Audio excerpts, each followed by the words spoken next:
The NFL trade deadline has come and gone, and the Green Bay Packers did nothing. Zero, zilch, nada, squat, goose egg, whatever synonym you would like to use, you can. But at least they did some with the roster. They made multiple roster moves, some practice squad elevations, some signings to the 53-man roster. I'll let you know what those are at the top of today's show. And then we're going to talk about some trades that the Packers almost made. A lot of rumors going around earlier in the day. We're going to talk about Packers players that ended up not getting traded that many people thought were on the trade block. And then we're going to round this thing out by going around the NFC, see which teams got better, which teams got worse, and which teams got absolutely fleeced today. Speaking of today, it is our trade deadline sub-battle. It started this morning. It's ending tonight. And right now, we're in third place, right behind Bears now and Vikings now. But we're only down, 24 subs to our Bears channel? Not bad. But I need to be in first. I need you guys to help me get there. If you have not subscribed to the channel, this is the perfect time to do so. So hit that big red sub button. I just want to start off by saying I'm not incredibly surprised that Green Bay didn't make any moves, especially after, and we talked about it earlier this morning. We might talk about it later this week. Asante Samuel Jr. has been cleared to play. And I think Green Bay is very, very interested. So I kind of knew they probably weren't going to trade for a cornerback. I didn't think that there was enough good interior defensive line talent out there that was going to be a good price for Green Bay. And I think Brian Gutekunst was typical Brian Gutekunst, right? I think our most recent memory of Goody is trading for Micah Parsons. Makes him seem like this badass guy who goes out there and makes all these big trades. But in reality, he likes to play things a little bit safer, naturally. So I didn't necessarily expect there to be any massive moves made today, even though I think there were a couple things that Green Bay maybe should have done or could have done to help shore up some holes in this roster. Well, they did make some moves. Tucker Kraft is officially placed on IR. I don't know if you saw Romeo Dobbs' interview about him, but he said he's in a better place right now, as if he's in heaven and not on this earth anymore. In reality, he's just on IR. Arron Mosby, defensive lineman, he made the move from the practice squad to the 53-man roster. So did Josh Whyle, tight end, replaces Tucker Kraft's spot right there. McCallan Castles, tight end, formerly a Tennessee Volunteer. Go Vols, signed to the practice squad. Drake Dabney, another tight end, signed to the practice squad. Christian Welch signed back to the practice squad after being released. And then Michael Woods II, a wide receiver, signed to the practice squad, as well as Lacita Smith. He was released from said practice squad. So, all in all, it was a super exciting trade deadline, ladies and gentlemen. Maybe you wanted to trade for Denzel Ward. Maybe you wanted them to sign or trade for Devon Achane. No. Instead, what you get is McCallan Castles. And I hope you're happy about it. You think the Packers should have made a trade? Let me know down below by giving me a yes or a no in the comment section. What do you think? Be honest with me. Not did you want them to, not did you think they should have.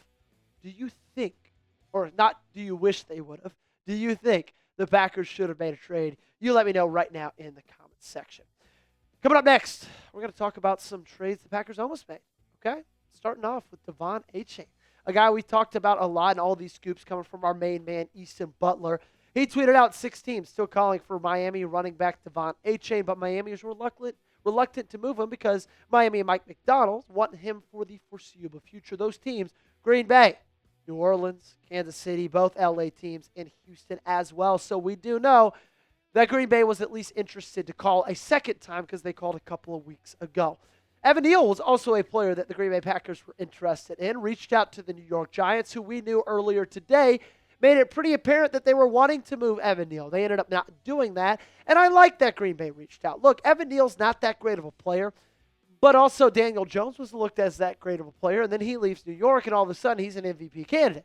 I'm not saying Evan Neal's going to come and play for you and be an MVP candidate, but I do believe there's at least room to give him a shot, but also you got a pretty loaded offensive line room right now with a decent bit of depth. The starters, especially that right guard spot, questionable, but the depth, it's there. Last, the Packers have called the Raiders about tight end Michael Mayer per source. This was one that I actually thought was going to happen. It ended up not. I was hearing a lot of buzz about it, though. And I think Michael Mayer would have made some bit of sense. I also know David Njoku was also being discussed and thrown around among Packers insider circles. But I think Michael Mayer was something that was pretty close. What I understand is the Raiders wanted a fourth, and the Packers were not willing to give up anything more than a fifth, which I think is the smart play. I said earlier today in my dream trade deadline day, don't trade anything higher than a fifth round. So at least they were doing what I said they were. If you want to do what I say, make sure to check out our friends at Underdog. They're the sponsor of today's video, my favorite sponsor. Just head over to the App Store, download the app because we've got an awesome deal for you guys. Let's cut to the chase. If you download the app today and sign up with promo code Packers Report, you score $100 in bonus funds or entries when you play your first $5. Playing on Underdog is easy. Just pick whether your favorite players will go higher or lower on stats like rushing yards, receptions, touchdowns, and more. Get your picks right, and you could win up to 5,000 times your cash. We got Thursday Night Football coming up. A couple of AFC West opponents going at it. Las Vegas, Denver. I think Denver's going to absolutely smoke them. I think Denver has an unbelievable defense, so that's why I'm going to take the higher on Geno Smith interceptions thrown. I'm also going to take the lower on Ashton Jeanty rush yards, and I think Denver's going to just run all over them. Give me the higher on J.K. Dobbins 70.5 rush yards as well. Download the app today and sign up with promo code Packers Report. Score $100 in bonus entries when you play your first $5. That's promo code Packers Report. Underdog. Make picks, win money. Must be 18 or older, 19 or older in Alabama and Nebraska, 19 or older in Colorado for some games, 21 or older in Arizona, Massachusetts, and Virginia, and present in a state where Underdog Fantasy operates. Terms apply. See assets.underdogfantasy.com/web/playing-terms_DFS_DHTML for details. Offer not valid in Maryland, Michigan, New Jersey, New York, Ohio, and Pennsylvania. Concerned with your play? Call 1-800-GAMBLER or visit www.ncpgambling.org. In New York, call 24/7 Helpline at 1-877-8-HOPE-NY or text HOPE-NY to 467-369. This next little bit of time, we're going to give you 5 names that I thought maybe were on the trade block that ended up being safe in Green Bay. Romeo Doubs, a guy we've talked about since like February, for a very long time on this channel. But I always shared the sentiment of I don't think Doubs is going anywhere until the trade deadline. I didn't think he'd get traded over the offseason. But I thought that because I figured you'd have a fully healthy roster. I figured Tucker Kraft would still be good. I figured Matthew Golden wouldn't be day-to-day. And after those 2 injuries happened, especially the Tucker Kraft injury, I thought no way in hell Romeo is dealt unless somebody offers, like say the Pittsburgh Steelers, something beyond your wildest dreams. Romeo Doubs staying put, no big surprise there. Dontavian Wicks, I thought if any of the wide receivers did get dealt, Dontavian Wicks was probably the best option of those because I figured he would be the cheapest. And although Romeo Doubs pretty much consistently outproduces Dontavian Wicks, I think Dontavian's ceiling is even a little bit higher than him, just given his physical attributes, given his route running, given his speed, given his natural athleticism. So I thought that always might have intrigued some teams here or there around the league. Kingsley Enagbare was really a player I thought was going to get dealt, just given the fact that he had already gotten benched in the offseason.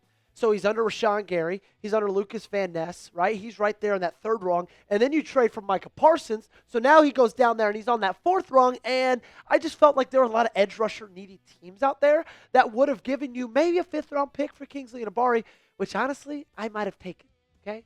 But he's staying in Green Bay. You keep that defensive line depth. Sean Ryan, I thought there's a chance somebody who really needed an offensive guard would make a deal for Sean Ryan and not really look at how bad he's been, but just say, hey, offensive guard, starter, a guy who has a lot of positional versatility on the offensive line, and a guy who's played in 7 games so far this season. Sure, he's only allowed 1 sack, but he's not been that great, okay? So there's probably a reason nobody really wanted to trade for him. And last up, Christian Watson. Same vein as Romeo Doubs. I really only thought something could ever have been done with Christian Watson if there weren't a ton of injuries and when it came to the pass catchers for the Green Bay Packers. So 6 receptions, 143 yards in 2 games. He's been awesome so far. Really, really happy that he's going to be staying put in Green Bay. Not that big of a surprise given the, contract extension, the mini one, just a couple of months ago. What did you think the Packers would trade away? Let me know down below in the comment section. If I had to pick one of those 5, I probably would have picked Kingsley Enagbare. Let me know if you agree or disagree down below in the comment section.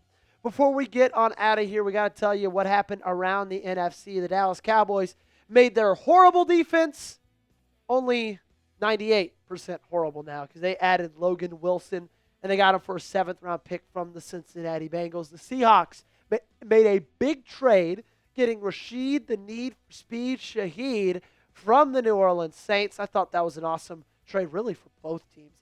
The rival Chicago Bears really wanted to improve at edge rusher. How about Joe Tryon Shoyinka? You might be mad at what Green Bay did or did not do today.